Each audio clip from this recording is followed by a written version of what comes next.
Hey, Dr. Brett. Hey, Ashley. What do I do if I'm getting the yips in the middle of a game, though? Like, I'm playing well the first quarter now, or the first half. The second half, I'm in my head. Breathe. I'm Okay. always teaching everybody to use Breathe. the breath, right? Especially because, not just because the breath is free, but it's also because it's so effective, right? If you're in a situation where you're on the field already, you're not going to be able to meditate while you're in the middle of the game, right? Unless you're changing over between games or something in tennis or something, right?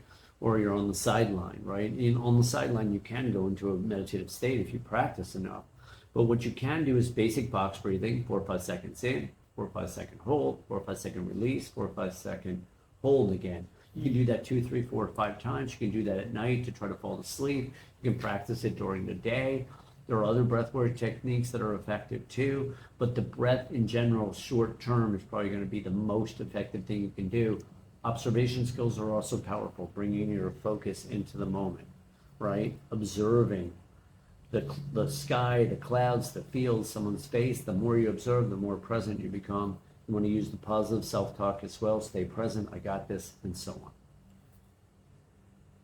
Hey, Dr. Hey, Brett. Ashley. So it looks like I'm playing well, but I mean, if you look at my stats, I have the yips. Oh, geez. How? Oh, boy. Yeah, it's because my team's still winning. So how do I explain that to my coach?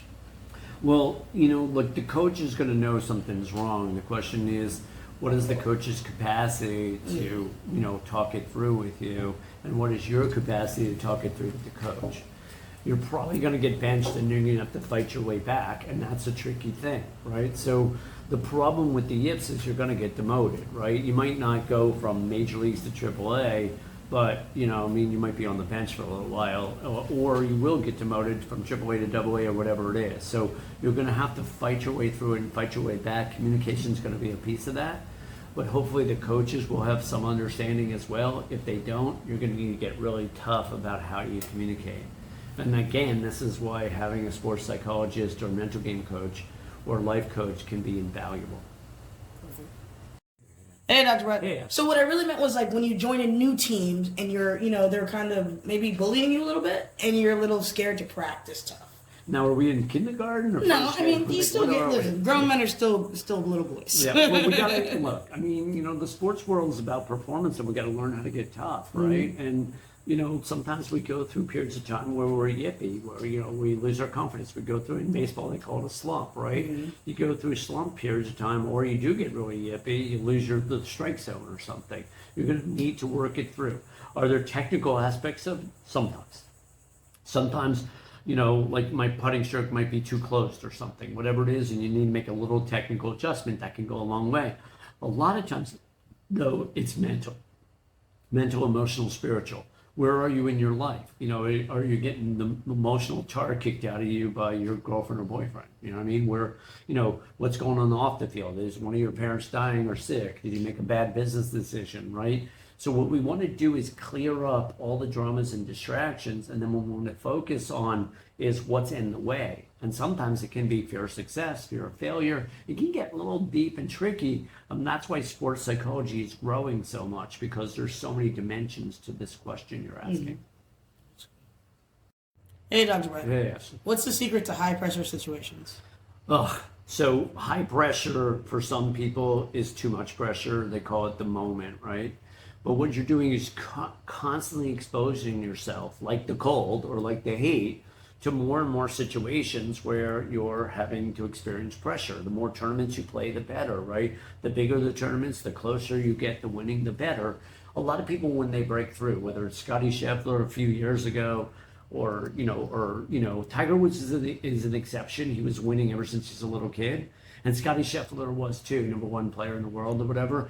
But a lot of times when they get to the PGA Tour or pro tennis circuit or whatever it is, they get close a number of times before they finally break through. So we're constantly exposing ourselves to more and more competition, more intense competition, and we're learning how to win, how to thrive under extreme pressure or duress. The Navy SEALs do this shit too, constant exposure.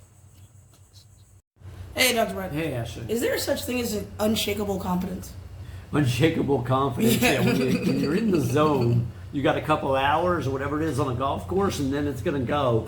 I mean, there are times I have played all full rounds in the zone, but it's pretty rare. And there are golfers that shoot 59 or 60 or 61 or 62, and they're in the zone pretty much the whole time.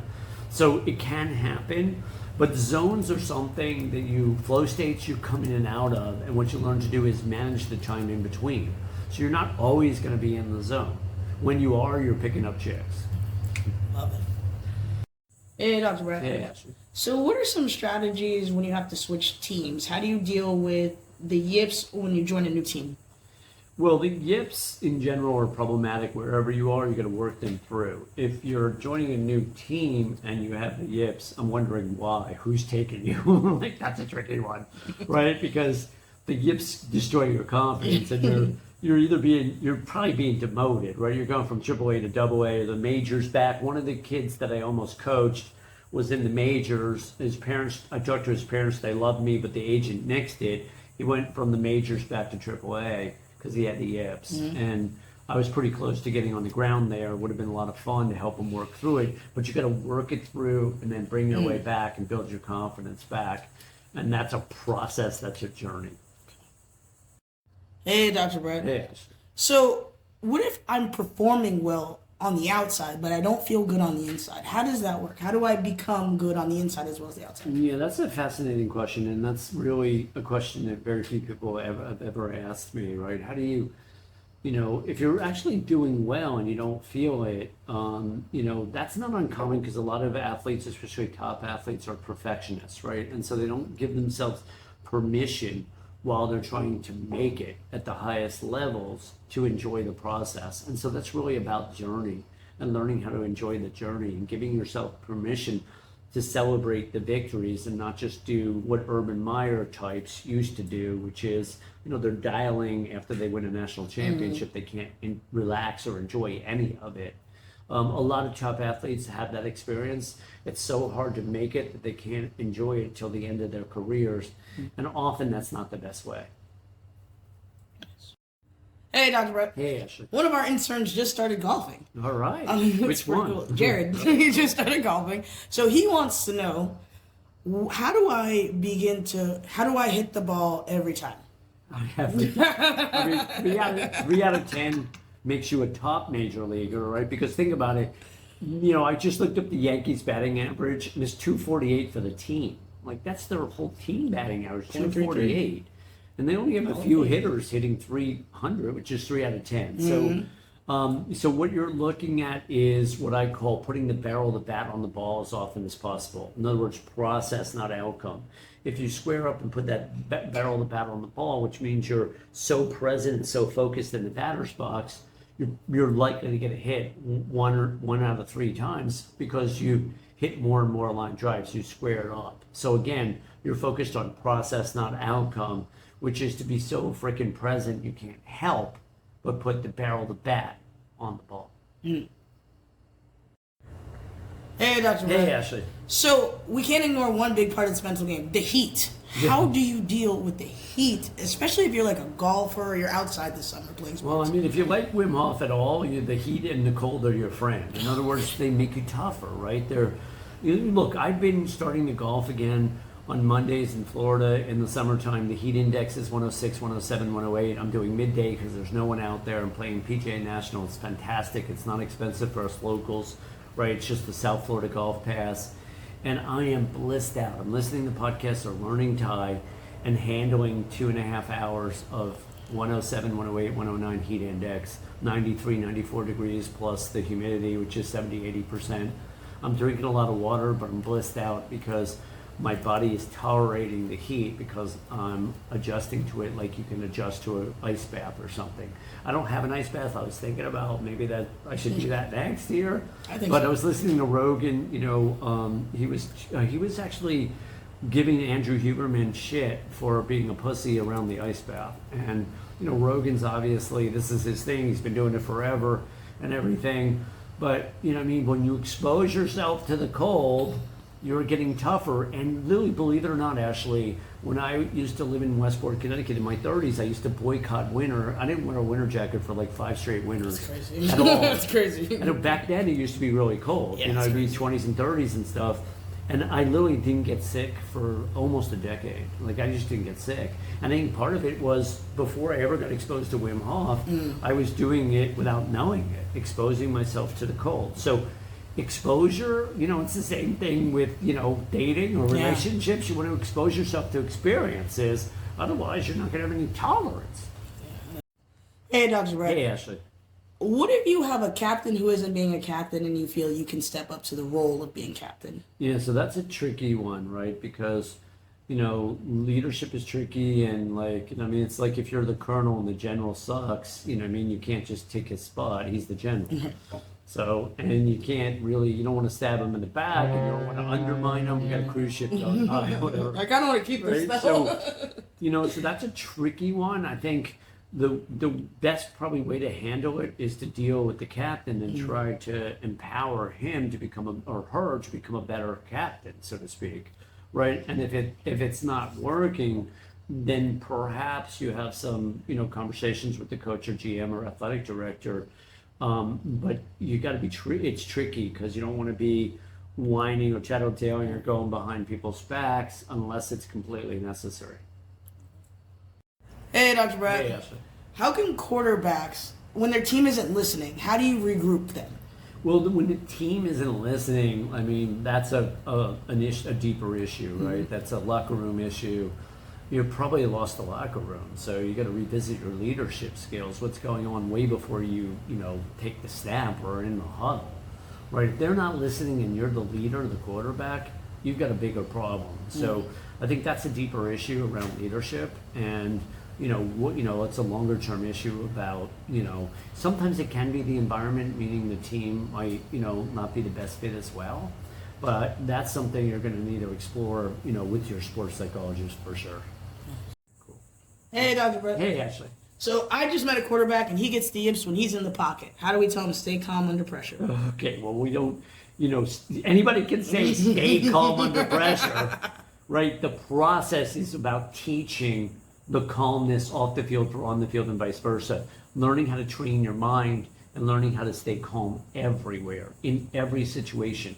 As he learns to stay more present, more patient, and more poised everywhere, eventually it'll translate into the pocket. How do you do that? You train your mind. How do you do that? Meditation, mindfulness, visualization, breath work, positive self-talk, and what I call enhanced communication skills, getting tougher, communicating your truth, living your truth, not avoiding it. Makes you tougher everywhere.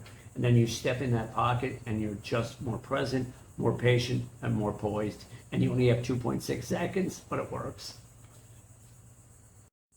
Hey, Dr. Brett. Hey, Ashley. How do base runners, how are they able to maintain focus stealing the bases? Stealing the bases. That's funny. No one ever asked me that question. But someone, one of the baseball players I coached the other day, he went 0 for 5, and I said to him, don't ever let that happen again. I'm like, choke up like you have 2 strikes if you feel off in the batter's box, and then, you'll get a blooper or you'll get some kind of hit or maybe you'll walk, right? And he said to me, he goes, it's funny you say that because that's exactly what my hitting coach said. And I said to him, if 2 people, one without a technical background in baseball, says the exact same thing as your hitting coach, then you want to frickin' listen here. So what we want to be doing in any sport, it doesn't matter what it is we want to be pivoting, making adjustments, not allowing ourselves to stay stuck. He was off, and so he did the same thing 5 times, and basically struck out 3 or 4 times and got out on a weak ground ball the other time. Not a good call, right? So again, I'm teaching athletes how to pivot off the field for on the field and vice versa. We're always making changes. We're becoming more flexible, more adaptive, more creative, and more resilient. Hey, Dr. Brett. Hey, Ashley. We have an intern who's a coach now. He's coaching baseball. Awesome. Do you have any advice for a brand new coach, just light behind his eyes? It's just great experience, right? I'm sure he's coaching adolescents. Yeah, they're not. Sort, right? It's not But these are great experiences to have because, the best coaches, they started coaching Little League or they started coaching middle school or high school, whatever it is. So you want these experiences. And the advice I would say is for the coach to train his mind so he's more present, right? And then to teach the kids some mental game techniques to train their mind, not just the physical game, right? The meditation, the mindfulness, the visualization, the breath work, the positive self-talk, and then again, the enhanced communication skills. Most coaches in general, generalizing, are not great communicators. You can become a great communicator, but you got to practice and you got to learn. Hey, Dr. Brett. Hey, Ashley. I'm shooting 3-pointers. I'm shooting in the paint. I'm going hard in the paint. But I cannot make a free throw to save my life. Yeah. What's going on here? Well, that one's definitely, that one's mental. Like, that one's going to be mental. It's a really good chance that one's mental, right? It's like when the fans are in the background or you're slowing down, the person is struggling when everything gets quiet. In other words, they haven't trained their mind for real. And that's so obvious. Because think about a Zen mind, a quiet mind, right? Or no mind, right? In other words, their mind is active when the game slows down. When you're at the free throw line, I remember, like, in high school, we had no size. We played freshman basketball, and that was it because we just had no height. And, you know, I mean, I remember having no height. But the last 2 minutes, the coaches would put in all the fucking bench players and stuff, right? So one time, you know, at the end of the game, they put the twins in, my twin brother and I, and we'd hack everybody up because we had on the bench the whole game, right? Because we had no size, but we were good. Anyway, I got fouled once. I went to the free throw line and hit 2 swishers, and the coach talked about it for months. Like it didn't even hit they were perfect free throws, right? I got my chance. I made the 2, right? And the coach was like, you know what I mean? Because when you have your opportunities, right? Now, why did that happen? We were always been pretty clutch athletes, my twin and I. But part of it is practice, right? And then, of course, back then I didn't actively train my mind. I just had some clutch ability. Now I actually train my freaking mind. So train your mind. Perfect.